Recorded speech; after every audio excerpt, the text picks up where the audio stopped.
क्या आपने कभी रात में आसमान की तरफ देखा है और सोचा है कि क्या इस ब्रह्मांड में हम अकेले हैं? तारे टिमटिमाते हैं और अंतरिक्ष की विशालता हमारी कल्पना से भी परे है। लाखों आकाश गंगाओं और अनगिनत सितारों के साथ ये सोचना मुश्किल नहीं है कि एलियन लाइफ हो सकती है। साइंस फिक्शन नॉवेल से लेकर ब्लॉकबस्टर मूवीज तक एलियंस ने हमारी उत्सुकता को हमेशा से ही बढ़ाया है, लेकिन फिक्शन से परे वैज्ञानिक और रिसर्चर्स भी इसमें बहुत दिलचस्पी रखते हैं। वे टेलीस्कोप्स, स्पेस मिशंस और मैथमेटिकल इक्वेशंस के जरिए जवाब खोज रहे हैं। हम अब तक उनसे कांटेक्ट क्यों नहीं कर पाए हैं? क्या हम गलत जगहों पर ढूंढ रहे हैं या एलियंस हमसे बच रहे हैं? कुछ आइडियाज अजीब लग सकते हैं जबकि कुछ प्लॉजिबल भी हो सकते हैं। आइए कुछ ऐसे ही इंट्रीगिंग एलियन थ्योरीज के बारे में जानते हैं जिन्होंने बहस छेड़ दी है और कल्पनाओं को नया रूप दिया है।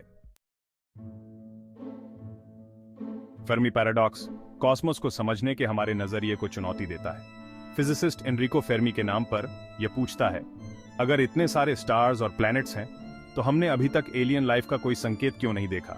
स्टैटिस्टिकली ऐसे कई प्लैनेट्स होने चाहिए जो लाइफ को सपोर्ट कर सकते हैं। फिर भी इतनी कोशिशों के बावजूद हमें एक्स्ट्रा टेरेस्ट्रियल सिविलाइजेशंस का कोई पक्का संकेत या सबूत नहीं मिला है। एक संभावना यह है कि इंटेलिजेंट लाइफ बहुत ही रेयर है। शायद लाइफ के लिए जरूरी कंडीशंस इतनी स्पेसिफिक हैं कि हमारा अस्तित्व ही एक चमत्कार है। या हो सकता है कि ये सिविलाइजेशंस ऐसी टेक्नोलॉजीज का इस्तेमाल कर रही हैं जिन्हें हम अपने करंट टूल से समझ या डिटेक्ट नहीं कर सकते। एक्स्ट्रा टेरेस्ट्रियल लाइफ की खोज में फेर्मी पैराडॉक्स सबसे इंट्रिगिंग क्वेश्चंस में से एक बना हुआ है। एंशिएंट एस्ट्रोनॉट थ्योरी बताती है कि एक्स्ट्रा टेरेस्ट्रियल बीइंग्स ने बहुत पहले धरती पर विजिट किया था। इस थ्योरी को मानने वाले लोगों का मानना है कि इन एलियंस का ह्यूमन सिविलाइजेशंस के डेवलपमेंट में अहम रोल रहा है। उनका कहना है कि एंशिएंट स्ट्रक्चर्स जैसे इजिप्ट के पिरामिड्स और ईस्टर आइलैंड के stone heads advanced alien technology के सबूत हैं। समर्थक इन स्ट्रक्चर्स की प्रिसिजन और कम्प्लेक्सिटी की तरफ इशारा करते हैं। उनका मानना है कि एलियंस ने अपनी एडवांस्ड टेक्नोलॉजी और नॉलेज अर्ली ह्यूमन सोसाइटीज के साथ शेयर की थी।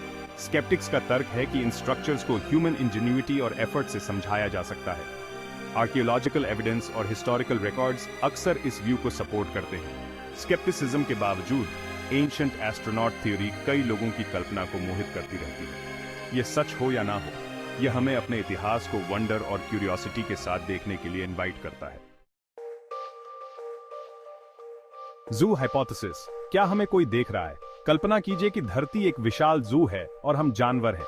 इस थ्योरी के अनुसार एडवांस्ड एक्स्ट्रा टेरेस्ट्रियल सिविलाइजेशंस हमारे अस्तित्व के बारे में जानते हैं, लेकिन हमसे इंटरैक्ट नहीं करना चाहते।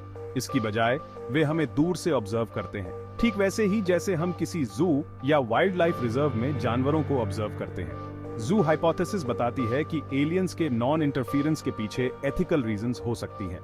हो सकता है कि वे स्टार ट्रेक के कॉन्सेप्ट प्राइम डायरेक्टिव के गैलेक्टिक वर्जन को फॉलो कर रहे हों। हमें बिना कांटेक्ट किए ऑब्जर्व करके वे हमें नेचुरली इवॉल्व होने देते हैं। यह थ्योरी यह भी बताती है कि एलियंस कांटेक्ट करने से पहले हमारे टेक्नोलॉजिकल या सोशल डेवलपमेंट के एक खास लेवल तक पहुंचने का वेट कर रहे हो सकते हैं। हो सकता है कि वे हमारी स्पीसीज को बेहतर ढंग से समझने के लिए हमारे बिहेवियर, कल्चर और प्रोग्रेस को स्टडी कर रहे हों।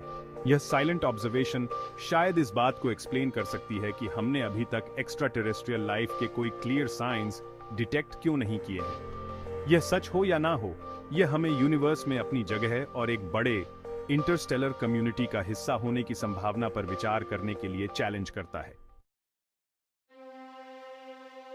यूएफओ साइटिंग्स, सच या सिर्फ अफवाह? यूएफओ साइटिंग्स के बारे में दशकों से सुनते आ रहे हैं, जिससे एलियन विजिटर्स के बारे में अटकलें लगती रहती हैं। दुनिया भर में लोगों ने आसमान में अजीब ऑब्जेक्ट्स देखने का दावा किया है, जिन्हें अक्सर फ्लाइंग सॉसर्स या रहस्यमयी रोशनी के रूप में डिस्क्राइब किया जाता है। कुछ यूएफओ साइटिंग्स को natural phenomena, man made objects या होक्सेस के रूप में डिबंक्ड किया जा चुका है। उदाहरण के लिए वेदर बैलून्स, एयरक्राफ्ट और वीनस जैसे सेलेस्टियल बॉडीज को अक्सर यूएफओ समझ लिया जाता है। हालांकि अभी भी कई अनएक्सप्लेन्ड केसेस हैं जो रिसर्चर्स और पब्लिक को इंट्रीग करते रहते हैं। एक फेमस एग्जाम्पल है 1947 का रॉसवेल इंसिडेंट, जहां न्यू मैक्सिको में एक एलिजेड यूएफओ क्रैश ने वाइड स्प्रेड स्पेकुलेशन और कंस्पिरेसी थ्योरीज को जन्म दिया। जबकि ऑफिशियल एक्सप्लेनेशन ने क्रैश को एक वेदर बलून बताया, कई लोगों का मानना है कि यह एक एलियन स्पेसक्राफ्ट के लिए कवर अप था। सच्चाई जो भी हो, UFO sightings extra terrestrial life के रहस्य को जिंदा रखते हैं और स्केप्टिसिज्म और वंडर दोनों को इंस्पायर करते हैं। अपनी राय दें, क्या एलियंस होते हैं? इन थ्योरीज और आइडियाज को एक्सप्लोर करते हुए एक बात तो साफ है, एलियन लाइफ का सवाल बेहद फैसिनेटिंग है। फर्मी पैराडॉक्स से लेकर यूएफओ साइटिंग्स तक, हर थ्योरी यूनिवर्स में हमारी जगह पर एक अनोखा पर्सपेक्टिव देती है। आप क्या सोचते हैं? क्या हम यूनिवर्स में अकेले हैं या कहीं दूर लाइफ हमारे डिस्कवर होने का वेट कर रही है? क्या एलियंस ने अतीत में हमें विजिट किया था या वे हमें दूर से देख रहे हैं? हम आपको एलियन थ्योरीज पर अपने विचार और राय शेयर करने के लिए इंकरेज करते हैं। आइए इस डिस्कशन को जिंदा रखें और संभावनाओं को एक साथ एक्सप्लोर करते रहें।